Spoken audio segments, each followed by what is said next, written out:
회담의 20일 셋째 날입니다. 베드로전서 1장 13절부터 19절입니다. 그러므로 너희 마음의 허리를 동이고 근신하여 예수 그리스도께서 나타나실 때 너에게 가져다 주실 은혜를 온전히 바랄지어다. 너희가 순종하는 자식처럼 전에 알지 못할 때 따르던 너희 사욕을 본받지 말고 오직 너희를 부르신 거룩한 이처럼 너희도 모든 행실에 거룩한 자가 되라. 기록되었을 때 내가 거룩하니 너희도 거룩할지어다 하셨느니라.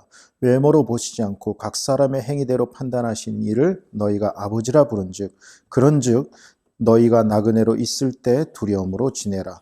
너희가 알거니와 너희 조상이 물려준 헛된 행실에서 대속함을 받은 것은 은이나 금같이 없어질 것으로 된 것이 아니요 오직 흠없고 점없는 어린 양 같은 그리스도의 보배로운 피로 된 것이니라. 아멘.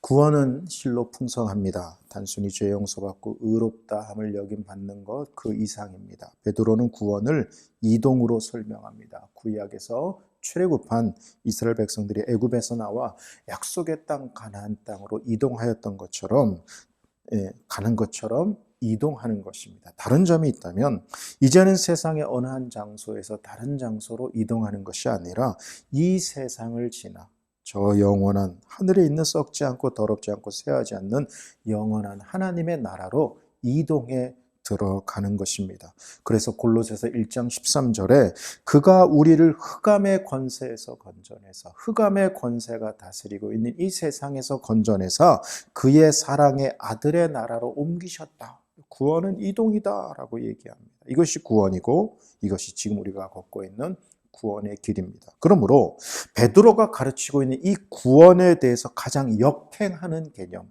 역행하는 모습은 바로 이 세상을 벗어나지 못한 교회와 성도, 그런 신앙이야말로 이 구원의 길을 역행하는 것이라 할 수 있습니다. 그런 의미에서 베드로는 레위기 19장 2절의 말씀을 인용하면서 오늘 16절에 내가 거룩하니 너희도 거룩하라 라고 말씀합니다. 구원받은 이후에 그리스도인들이 이 땅에 살면서 직면하는 가장 중요한 문제는 이 타락한 세상에서 구원은 이동이다. 세상의 나라에서 하나님 나라로 옮겨가는 거리고 세상에서 하나님께로 옮겨가는 게 그게 구원이에요. 구원은 이동이다. 이 구원의 길을 역행하지 않고 어떻게 하나님을 닮아 거룩한 삶을 살 것인가. 이것이 가장 중요한 문제라는 거죠. 오늘 여기에 대해 베드로 사도는요, 먼저 올바른 것을 바라보라. 올바른 것을 소망하라 라고 얘기합니다. 13절에 보면 예수 그리스도께서 나타나실 때 너에게 가져다 주실 은혜를 온전히 바랄지어다 라고 하고요. 15절에 오직 너희를 부르신 거룩한 이처럼 너희도 모든 행실에 거룩한 자가 되게 하라고 합니다. 여기 온전한 은혜를 온전히 바랄지어다라는 단어와 거룩하다라는 단어를 나란히 놓고 있습니다. 무슨 말입니까? 소망과 거룩이 밀접하게 관련되어 있다는 것입니다.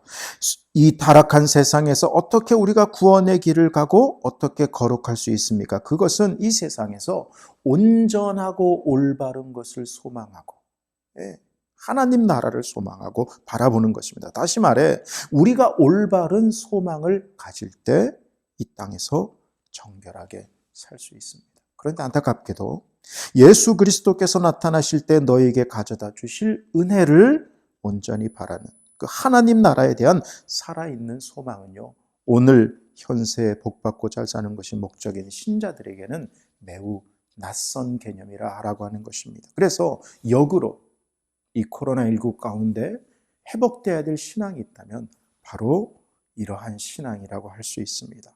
안중근 의사는 독실한 신앙인이었습니다. 그는 당시 대한제국 의병 참모 중장으로서 일본 통감 이토 히로부미를 저격한 후에 감옥에 투옥되고 사형 언도를 받습니다. 하지만 그는 감옥에서 자신의 죽음을 당당하게 그리고 평화롭게 받아들였다고 합니다. 그리고 그의 고상하고 화평한 인격은 감옥에서 그를 지키던 일본인 간수들 사이에서도 존경과 감동을 불러일으킬 정도라고 했습니다. 특별히 지바 도시치라고 하는 군인이 있었는데 이 군인은 안중근을 너무나 존경하여서 당신과 같은 훌륭한 분을 중대 범인으로 간수하게 된 것이 매우 괴롭다라고 할 정도였다고 합니다. 무엇이 그를 현실에서 원수도 감화시킬 만큼 고결하고 순결한 인물로 만들었을까요? 사형언도 받아 죽기 전날 안중근 의사께서 어머니께 드린 마지막 편지에 보면 이런 내용이 있다고 합니다. 한번 길지만 들어보십시오. 예수를 찬미합니다. 이슬과 같은 허무한 세상에서 이 불초자를 너무나 생각해 주시니 훗날 영원 천당에서 만나 배울 것을 바라보며 또 기도하옵나이다. 이 현세의 일이야말로 모두 주님의 명령에 달려 있으니 마음을 평안히 하옵기를 천만 번 바라올 뿐입니다. 드릴 말씀은 허다하오나 후에 천당에서 기쁘게 만나 배운 뒤 누누이 말씀드리겠습니다. 위아래 여러분께 문안도 드리지 못하오니 후일 천당에서 기쁘게 만나 배웠겠다고 전해주시기 바라옵나이다.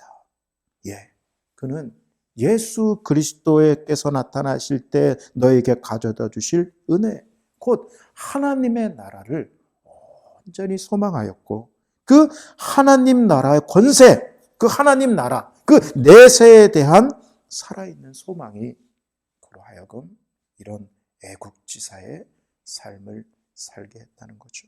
오늘날도 나만 복받는 것이 아니라 하나님의 이름을 생각하는 성도, 교회 전체를 생각하는 성도, 이웃과 나라를 생각하는 성도가 절실하게 필요합니다. 이를 위해서는 우리 안에 하나님 나라에 대한 이 뜨거운 소망, 온전한 소망이 올바로 회복되어야 되겠습니다. 안중근 의사께서 이 말을 자주 하셨다 그래요. 천당지복 영원지락. 천당지복 영원지락.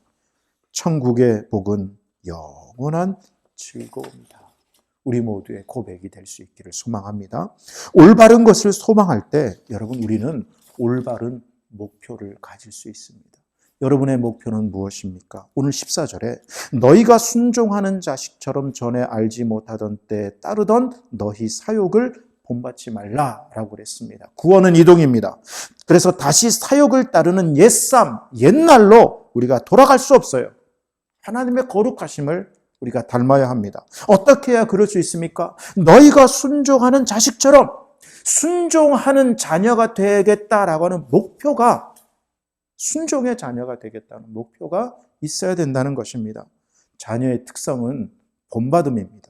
자녀들이 부모를 사랑하고 존경하면 부모를 닮고 본받게 되어 있습니다. 부모의 성품과 행동 하나하나를 자녀들이 본받고 닮게 되어 있습니다. 다윗이 2번이나 사울을 죽일 수 있는 기회가 왔습니다. 부하들은 하나님이 주신 기회이니 그것도 한 번도 아니라 2번이 왔으니 이건 분명히 하나님의 뜻이라고 죽이자고 했는데 다윗이 거절하죠. 그러면서 여호와의 기름 부음 받은 자를 죽이는 것 하나님 기뻐하지 않아 라고 하면서 거절하고 사울 왕을 살려둡니다.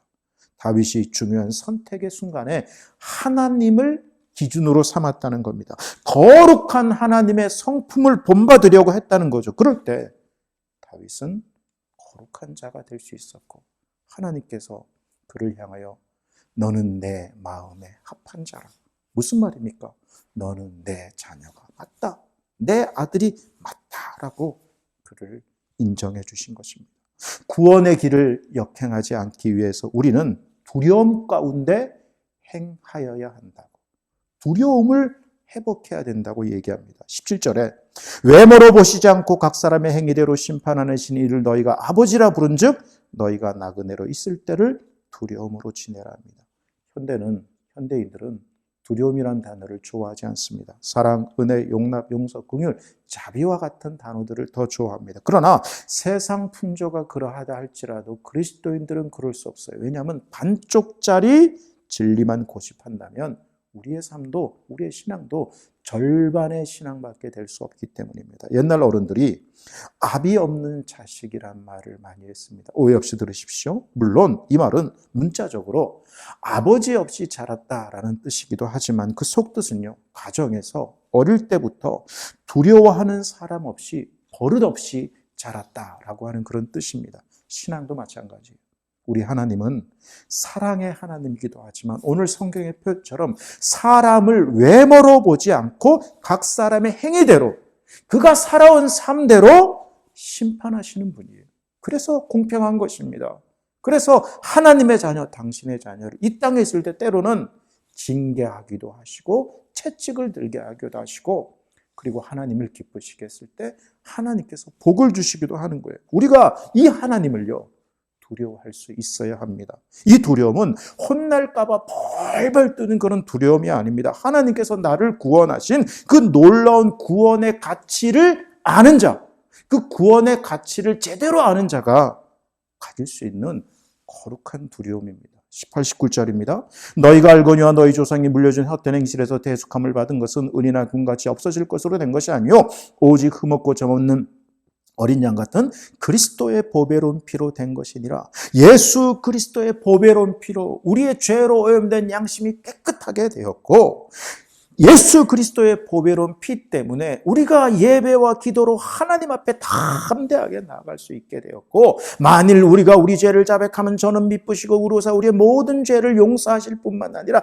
깨끗하게 하신다 그랬죠. 죄된 생활에서 우리를 깨끗하게 하고 점점 깨끗하게 하시는 그 그리스도의 보배로운 피로 말미암아 우리를 구원하셨다. 이게 구원의 가치입니다.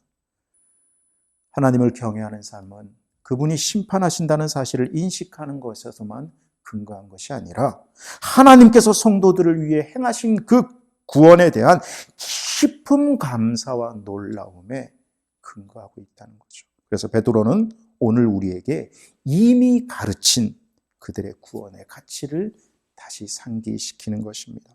우리의 구원은 은이나 금인같이 없어질 것으로 된 것이 아니라 했습니다. 여러분, 성전 미문에 앉아 구걸하던 안전뱅이에게 베드로가 이렇게 외쳤습니다.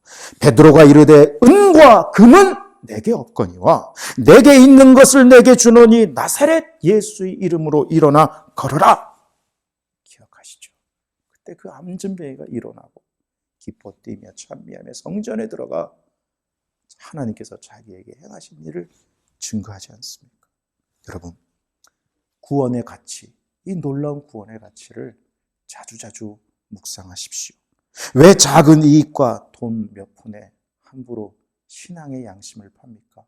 구원을 모르기 때문이에요.